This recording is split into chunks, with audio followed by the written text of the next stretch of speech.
फकर आपसे शुरू करता हूं और सवाल पहला बहुत सीधा सा है। खबर ये आ रही है कि आपके यहां के एक रेल प्रोजेक्ट से चीन ने कहा है कि पैसा आप देंगे नहीं, आगे आप देख लीजिए। तो क्या तो अब शायद एडीबी दे रहा है।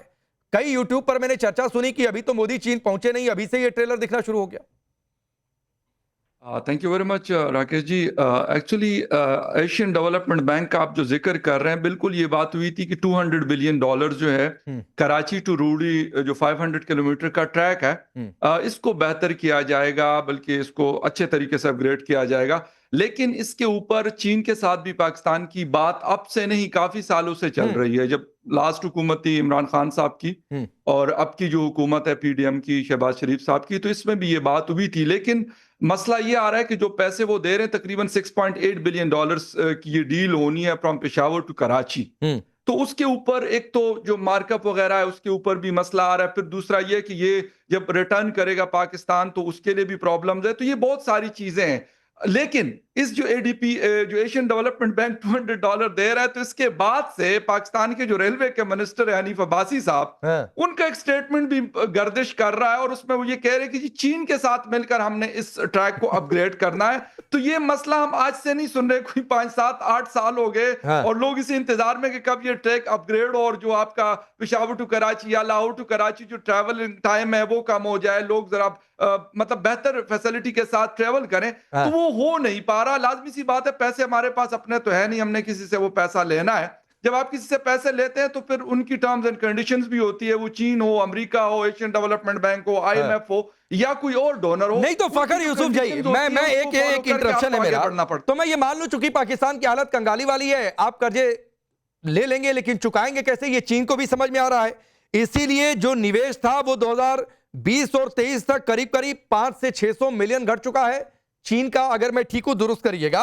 और शायद इसीलिए वो निवेश घटता देखकर पाकिस्तानी कह रहे हैं कि अभी तो हम चुका नहीं पा रहे थे तो ये घट रहा था और चीन को भारत के मुकाबले चाहिए था, इसलिए अब अगर चीन भारत आ गया तो तब तो चीन और भाव नहीं देगा, फिर और क्या पैसा देगा फिर तो। देखिए, चीन ने सिपैक के ऊपर कम से कम $30 बिलियन लगा चुका है। वो तो मेरे ख्याल उन पैसों को वो कोई ड्रेन नहीं करेगा, ये तो पॉसिबल नहीं है।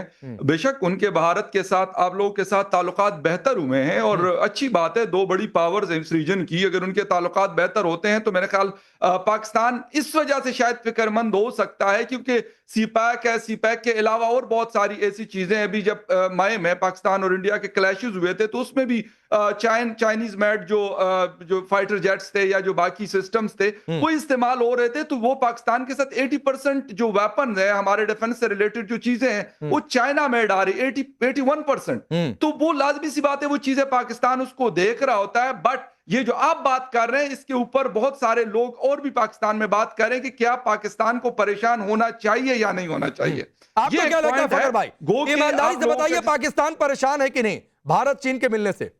देखिए, मैं आपको बता दूं कि अगर हम अमेरिकन ब्लॉक में, जिस तरह हम पहले भी 2-3 दफा जा चुके हैं, अगर फुली हम उस तरफ जाते हैं तो हमारे लिए फिर यकीनन बीजिंग से परेशानी की खबरें आएंगी, ये बिल्कुल क्लियर है। ठीक है, अब उजमा जी कम है, अब ठीक है, एक डिबेट सेट किया, एक टोन आपने सेट किया अपने हिसाब से। उजमा जी क्या होगा भाई पाकिस्तान का? मैडम ये तो बड़ी बुरी हालत लग रही है। फकर की बातों से भी जो ट्रेलर मुझे समझ में आ रहा है कि अभी तो जापान जा रहे हैं प्रधानमंत्री, उसके बाद जाएंगे चीन, इधर से चीन पाकिस्तान का बिगड़ना अलग से शुरू हो गया। जी बहुत शुक्रिया, आपने मुझे इनवाइट किया। मुझे मालूम है कि आप लोगों को बहुत प्रॉब्लम होता है पाक चीन दोस्ती का सुन के, और ये वो दोस्ती है जो कि समुद्रों से ज्यादा गहरी है और कोई ये आज की दोस्ती नहीं है, कई दिहाइयों से, कई डेकेड्स की ये दोस्ती है। और हर मौके पे चीन ने पाकिस्तान का साथ दिया है और पाकिस्तान ने चीन का साथ दिया है। तो हमारी दोस्ती जो है उसको कोई फर्क नहीं पड़ता किसी भी चीज से, वो इतनी मजबूत दोस्ती है। अच्छा मैडम उजमा जी को और भी परेशानी, उजमा जी चीन के तियानजिन की जो शहरें आ रही हैं, मैं ये आपसे जानना चाहता हूं, फिर करण वर्मा आपके पास आऊंगा, कि एक चमकती हुई इकोनॉमी एक कूड़ेदान से दोस्ती क्यों करेगी जब तक कोई उसका दूसरा इंटरेस्ट ना हो? पहले इंटरेस्ट था कि भारत को काउंटर करना है या टू फ्रंट खड़ा करके रखना है। अभी एक मामला लग रहा है कि थोड़ा सा सेट हो रहा है, दो बड़े बिजनेस पावर्स एक साथ आएंगे, तो फिर कूड़ेदान की जरूरत क्यों रहेगी चीन को? वो भी तब जब कूड़ेदान का मतलब कुछ पैसा ही नहीं मिलने वाला है वहां से। तो आप जो मर्जी कह लें, जितने मर्जी मिलियन डॉलर्स की बात कर लें, पाकिस्तान और चाइना में अभी बहुत एक अच्छी स्मूथ रिलेशनशिप चल रही है। आप लोगों को प्रॉब्लम ये है कि अभी जो मार्का हक में आपने शिकस्त का सामना किया है, तो उसमें भी आपको ये प्रॉब्लम है कि चीन के साथ हमारी दिफाई तौर पे भी बहुत एक कोलैबोरेशन है। और यही है ललित अंबरदार चूंकि फ्रेम में है, तो ललित अंबरदार दिक्कत यही है कि मेढक कुएं का वो कुएं से बाहर निकलना नहीं चाहता है। ये इसी चूरन को बेचने में लगे कि हम जीतते रहे, हम जीतते रहे, हम जीतते रहे भाई। बिल्कुल बिल्कुल देखें ये ठीक है मैडम, ललित अंबरदार से पूछा सुनिए। ललित पाकिस्तान को ये लोग, अरे आप हो गया, वो कोई छोटी बात नहीं थी। और अच्छा ऐसा है ना राकेश जी, पाकिस्तान में क्या होता है कि पाकिस्तान के अवाम को पिछले 70 साल से जो अफीम पिलाई जा रही ना कि पाकिस्तान के अवाम, पाकिस्तान का मुल्क सबसे बड़ा अजीम मुल्क है और हिंदुस्तान और हिंदू से नफरत कर रही है। जो मुल्क अपने आप को मोहम्मद बिन कासिम की औलाद समझता है, जिसका हर मिसाइल बाबर और गोरी के नाम से, क्योंकि हिंदू से नफरत है, तो उनके लिए आप क्या समझ सकते हैं। लेकिन सुनिए, पाकिस्तान की हैसियत एक जियो स्ट्रेटेजिक तवाइफ से ज्यादा नहीं है। दोस्ती या दुश्मनी या कोलैबोरेशन बराबर के मुल्कों के में होती है, बराबर की सिविलाइजेशन में होती है। पाकिस्तान की हैसियत क्या है? चाइना और हिंदुस्तान की दुश्मनी, दोस्ती, कोलैबोरेशन जब भी होगी वो एक बराबर की सिविलाइजेशन है, हजारों साल पुरानी सिविलाइजेशन है, एक तारीख है। आपकी पाकिस्तान की तारीख क्या है?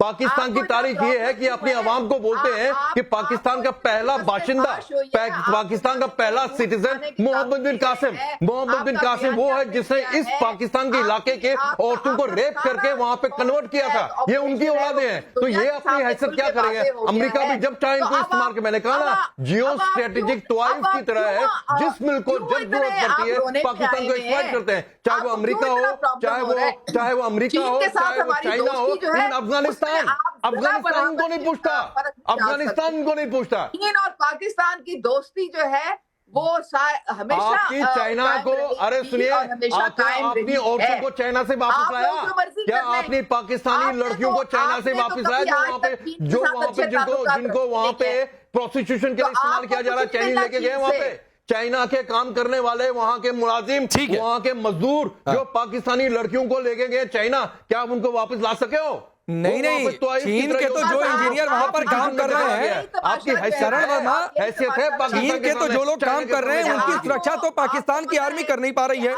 चीन को अपने लोगों को भेजना पड़ रहा है, ये एक अलग बात है। दूसरी बात है कि अभी मेरे कान में आवाज आ गई, मेरे प्रोड्यूसर ने कहा कि भाई दोस्ती तो बराबर वालों में होती है। तो पूछिए कि जब तक चीन का कोई दूसरा इंटरेस्ट नहीं रहेगा तो वो पाकिस्तान से दोस्ती क्यों करेगा?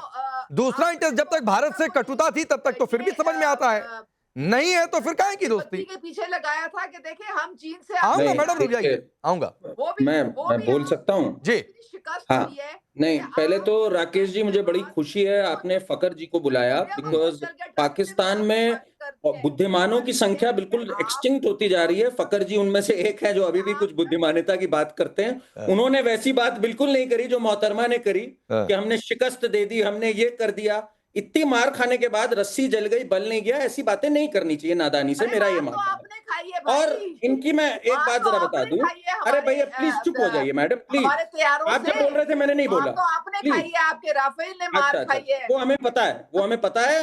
हमारे लोगों ने सैटेलाइट इमेज भी दिखा दी। प्लीज ऐसी बातें मत करिए, मतलब अब आप चुप हो जाइए, मत हमारे को और इस पे हमारे को ना करिए कि हम आपके नमक छिड़कते हैं खावों पे। प्लीज क्या बातें कर, अब जरा बात इन्होंने उस्मा जी मैडम सभी अपनी बारी का इंतजार कर रहे हैं ना। आपके यहाँ सभी फकर हैं, उमर भाई के पास सभी गया नहीं हूँ, तो आप भी थोड़ा सा रुक जाइए। दूसरी बार आपके पास आया था तो रुक जाइए थोड़ा सा, फिर आऊंगा आपके पास। बोलिए कर। इन्होंने कहा समुंदर से गहरा हमारा साथ है। अरे भाई समुंदर से अगर कुछ गहरा है तो आपका कर्ज है, वो समुंदर से ज्यादा गहरा। सीपेक परेशान है, $30 बिलियन, सही कहा फकर ने। उन्होंने 3 प्रोजेक्ट रोक दिए, कह रहे हैं इतना करप्शन हमने सपने में नहीं सोचा था। ये वहां पे लैंड नहीं देते, चीजों में घोटाले पे घोटाले करते हैं। संक कॉस्ट है, एक लॉस्ट होप है पाकिस्तान। इन्हें पता है ये पैसा वापस नहीं आना है, आप समझिए। और ये कहते हैं हम इस ब्लॉक में हैं, हम उस ब्लॉक में। अरे अपने लोगों के ब्लॉक में आ जाओ जो आटे की एक गोरी के लिए लड़ रहे हैं। 38% इन्फ्लेशन से खर्च में हालत खराब हुई है। अपने लोगों के बारे में आपने नहीं सोचा। आज आप यहीं खड़े हो, ताउम्र आप यही गलती करते रहे हो, धूल आपके चेहरे पे, आप आईना साफ करते रहते हो।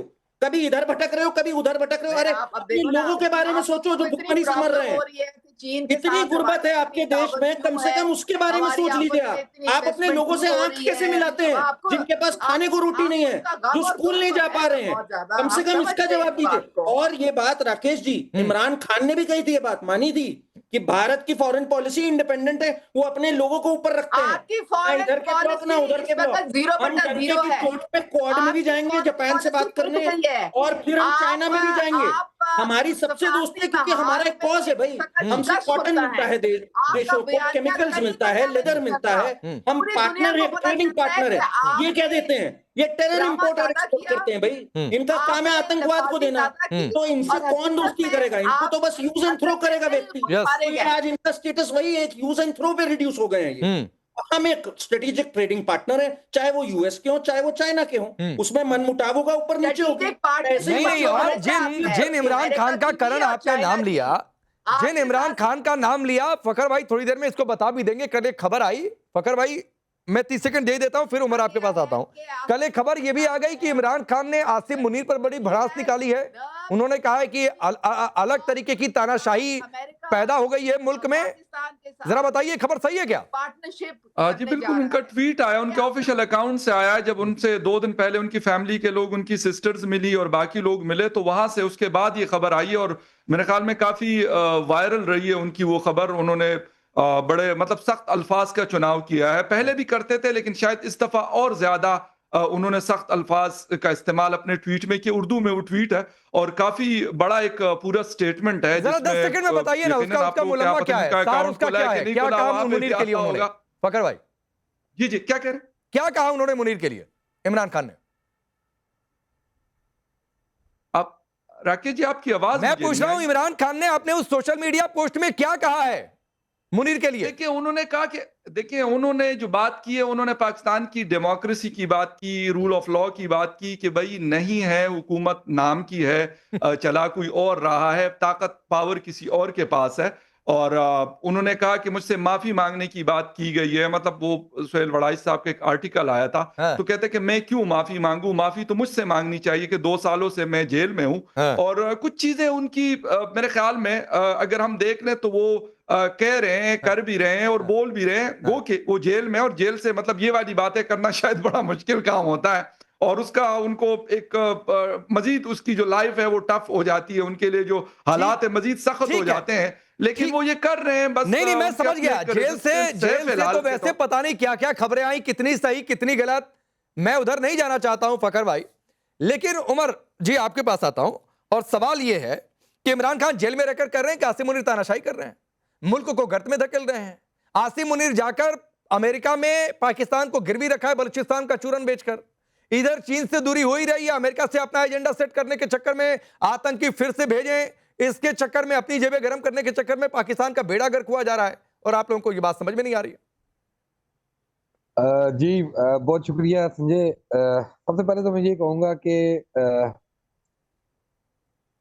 आसिम मुनीर साहब हैं जो फील्ड मार्शल, वो इस वक्त जिस अंदाज में पाकिस्तान को रिप्रेजेंट कर रहे हैं पूरी दुनिया के अंदर, एक मजबूत उन्होंने बेस तैयार किया। जहां तक इमरान खान की आपने बात की है, तो इमरान खान क्योंकि आपको पता है उनकी हिस्ट्री का, हिंदुस्तान के साथ भी वो टकराते रहे, नरेंद्र मोदी के साथ भी टकराते रहे, वो इस वक्त पाकिस्तान मुस्लिम लीग नून के साथ असल जो उनकी टक्कर है वो अपनी खुन्नस निकालते। अरे वो छोड़ दीजिए, मैं तो ये पूछ रहा हूं, मैं तो बस उसके हवाले से मैंने ये पूछ लिया कि ये जो स्थितियां बदल रही हैं, ये जो वर्ल्ड ऑर्डर चेंज हो रहा है या चेंज होता हुआ दिखाई दे रहा है, इसमें पाकिस्तान कहां जा रहा है उमर जी?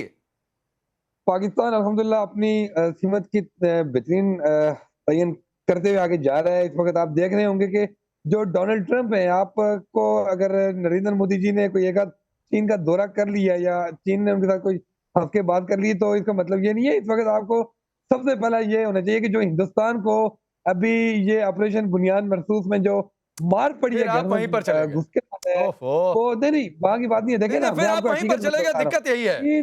वो 71 में टुकड़े आपके हुए, पाकिस्तान इस्तेमाल कर रहा था करण वर्मा। देखें नहीं उमर जी, दिक्कत यही है भाई, एक तो ऑपरेशन सिंदूर या ऑपरेशन आपका मनहूस टाइप का जो नाम आप लोगों ने रखा हुआ है, वो डिबेट का विषय नहीं था।